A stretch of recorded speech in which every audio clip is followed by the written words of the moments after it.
अगर आप लोग ऐसा चलते रहा तो नहीं मिलेगा।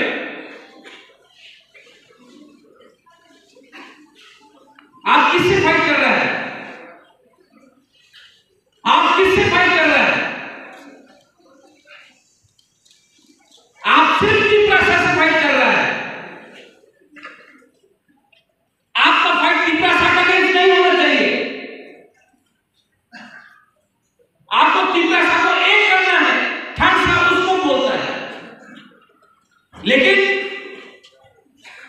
वो हमशो तो बीजेपी से आया है, रतीश शुक्ला तो आईएनपी से आया है, अरे दिनेश तो कांग्रेस से आया है, कोई और सीपीएम से आया है, तो क्या ये लोग तिपरासा नहीं है?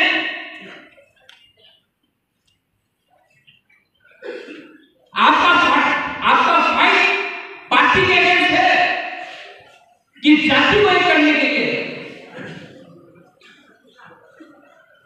और धनंजय आईपीएफ से आया, हम लोग आईपीएफ से बात नहीं करते, क्या बात है यार?